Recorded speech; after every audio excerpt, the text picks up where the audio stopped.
वज़ीर-ए-आज़म शहबाज शरीफ 15 अप्रैल को 2 रोज़ा दौरे पर सऊदी अरब जाएंगे। सऊदी क़यादत से मुलाकात करेंगे।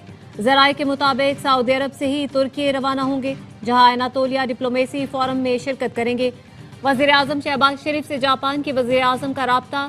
जापानी वज़ीर-ए-आज़म ने जंगबंदी और मुज़ाकरात के इनेकाद में पाकिस्तान के किरदार को सराहा। वज़ीर-ए-आज़म शहबाज शरीफ की ज़ेर सदारत अहम इजलास कुछ देर बाद होगा। वफाकी वज़रा को अमरीका ईरान मुज़ाकरात से मुतालिक आगाह किया जाएगा।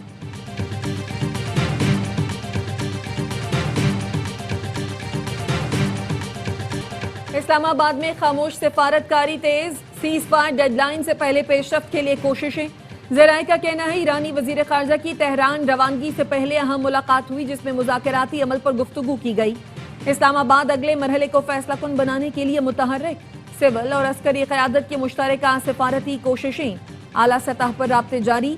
पाकिस्तान की कोशिश है जंगबंदी डेडलाइन खत्म होने से पहले मुज़ाकरात का दूसरा राउंड हो।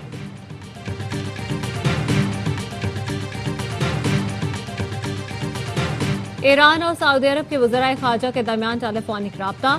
इस्लामाबाद में ईरान अमरीका मुज़ाकरात पर तबादला ख्याल। इलाकाई सूरत हाल और कशीदगी में कमी पर गुफ्तगू।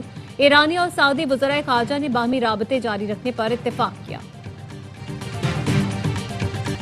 अमरीका का ईरानी बंदरगाहों की नाकाबंदी का ऐलान। अमरीकी सदर कहते हैं ईरान ने वादा खिलाफी की, आबनाए हुर्मुज़ खोलने का वादा पूरा नहीं किया। आबनाए हुर्मुज़ आज से बंद कर देंगे। अब ईरान तेल नहीं बेच सकेगा। ईरान मुज़ाकरात में वापस आए न आए परवाह नहीं। ईरान को अब जौहरी हथियार हासिल नहीं करने देंगे। जो जहाज ईरान को टोल देगा उसे समंदर में महफूज रास्ता नहीं मिलेगा। अमरीकी सेंटकॉम का कहना है तमाम मुल्कों के जहाज़ों पर नाकाबंदी यकसा लागू होगी। आबनाए हुर्मुज़ से दीगर मुल्कों की जानिब जाने वाले जहाज़ों को नहीं रोका जाएगा। तमाम जहाज अमरीकी बहरिया से राब्ते में हैं। पाकिस्तानी वक्त के मुताबिक आज शाम 7 बजे अमरीकी बहरिया नाकाबंदी करेगी।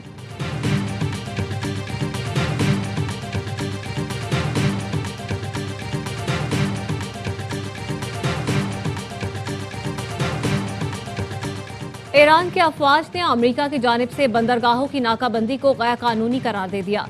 तर्जुमान ने कहा ईरानी बंदरगाहों की सिक्योरिटी खतरे में आई तो कोई बंदरगाह महफूज नहीं रहेगी। इलाकाई पानियों में खुदमुख्तारी ईरानी अवाम का फितरी हक है। आम जहाज तेहरान के कवायद के तहत आबनाए हुर्मुज़ से गुजर सकेंगे। दुश्मन से वाबस्ता जहाजों को आबनाए हुर्मुज़ से गुजरने की इजाजत नहीं होगी।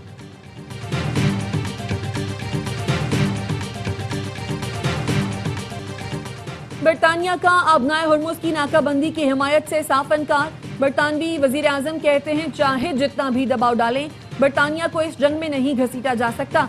आबनाए हुर्मुज़ को मुकम्मल तौर पर खुला रखना ही अव्वलीन तरजीह है। ऑस्ट्रेलियाई वज़ीर-ए-आज़म कहते हैं अमरीकी सदर ने आबनाए हुर्मुज़ की नाकाबंदी के लिए मदद नहीं मांगी, मुज़ाकरात फिर होने चाहिए। चीन का आबनाए हुर्मुज़ की नाकाबंदी की धमकी पर तशवीश का इजहार। चीनी वज़ारत ख़ारजा का कहना है आबनाए हुर्मुज़ को महफूज और बिला रुकावट रखना आलमी बरादरी के मफाद में है। चीफ काबीना सेक्रेटरी जापान ने कहा आबनाए हुर्मुज़ में माइन स्वीपर भेजने का कोई हतमी फैसला नहीं किया। जापान फरीकैन के दरमियान जामे मफाहमत चाहता है।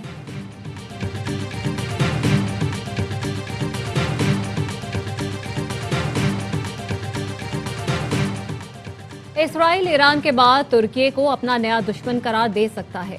ईरान और अमरीका जंगबंदी में मुखलिस है, लेकिन इसराइल खलल डाल सकता है। तुर्क वज़ीर ख़ारजा ने खबरदार कर दिया। इंटरव्यू में कहा तुर्की पुरअमन तरीके से आबनाए हुर्मुज़ खोलने का हामी है। आबनाए हुर्मुज़ खोलने के लिए मुसल्लह बैनुल-अक़वामी मुदाखलत पर संगीन चैलेंजेस का सामना करना पड़ेगा। स्पेन ने अमरीका की जानिब से आबनाए हुर्मुज़ की नाकाबंदी का फैसला बेमानी और नाकाबिले फहम करार दे दिया। वज़ीर दिफा मार्गरीटा वेबल्स का कहना था अमरीकी इक़दाम से सूरत हाल मजीद पेचीदा हो रही है। डोनाल्ड ट्रंप से बहस नहीं करना चाहता, लेकिन जंग के खिलाफ आवाज उठाता रहूंगा। कैथोलिक मसीहियों के पेशवा पोप लियो का अमरीकी सदर को जवाब। अल जज़ायर जाते हुए रॉयटर्स से गुफ्तगू में कहा आज लोग मसाइल का शिकार हैं, बेगुनाह मारे जा रहे हैं, जंग के खिलाफ आवाज बुलंद करते रहेंगे।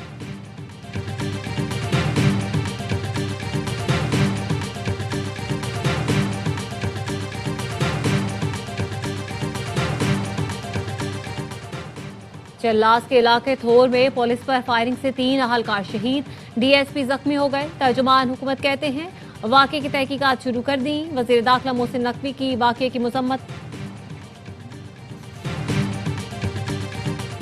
एफआईए ठीक काम करती तो नाप की जरूरत न पड़ती। ये सारा काम एफआईए का है जो नाप कर रही है।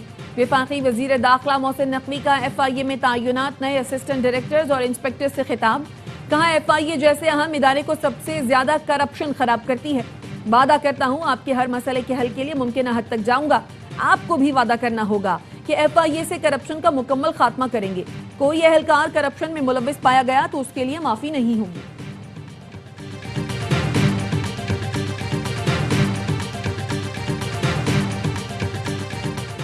सिंध में गंदम की बम्पर पैदावार हुई है। हमारे पास गंदम वाफर मिकदार में है।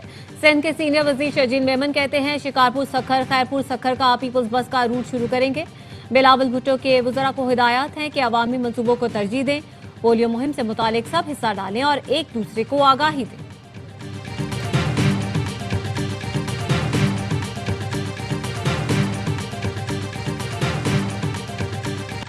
वज़ीर आज़म शहबाज शरीफ 15 अप्रैल को 2 रोजा दौरे पर सऊदी अरब जाएंगे।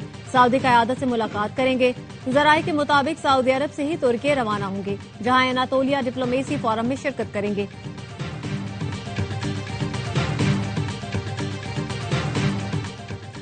नायब वज़ीर आज़म ने सागरा से चीन के सफीर की मुलाकात। इस्लामाबाद मुज़ाकरात के बाद की सूरत हाल और पेशरफ्त पर तबादला ख्याल।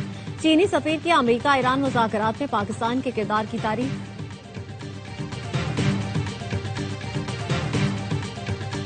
इसराइल के लेबनान पर मुसलसल हमले। जुनूबी कस्बे बिनते जुबैल पर बमबारी। 100 से ज्यादा जंगजू मारने का दावा। अल जजीरा के मुताबिक इसराइली तैयारों ने जुनूबी लेबनान पर बमबारी की। फॉस्फोरस शेल्स फेंके। 5 अफराद जहां बहुत मुतादिद जख्मी। हिजबुल्लाह ने जवाबी कार्रवाई करते हुए शिमाली इसराइल पर रॉकेट बरसाए। दरियात शिमोना के इलाकों को निशाना बनाया। इसराइली फौज ने जुनूबी लेबनान में अपने 2 फौजी जख्मी होने की तस्दीक की। लेबनानी वजारत सेहत का कहना है 2 मार्च से अब तक इसराइली हमलों में 2055 अफराद जाँ बहक और 6600 जख्मी हो चुके।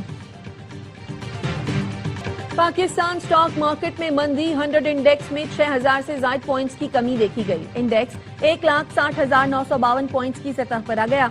एशियाई स्टॉक मार्केटों में भी कारोबार का आगाज गिरावट से हुआ।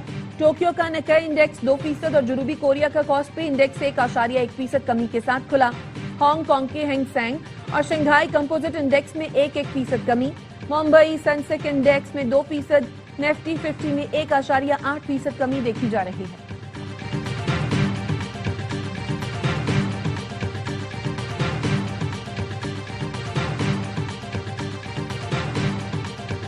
डेविड वार्नर अच्छा कप्तान है। एडम जंपा टीम मैन है। ऐसा लगता है वो बहुत अरसे से कराची से खेल रहा है। कराची किंग्स के ओनर सलमान इकबाल के HPL PSL डिजिटल से गुफ्तगू। कहा लोग कह रहे हैं 2020 की तरह इस साल भी कराची टूर्नामेंट जीत जाएगा। PSL के दौरान टीम मालिकान के साथ होने से खिलाड़ियों का हौसला बढ़ता है। 3 साल का टीम बनाने का फैसला सपोर्ट स्टाफ पर छोड़ा। नताइज ठीक नहीं आए तो दोबारा ड्राइविंग सीट संभाली।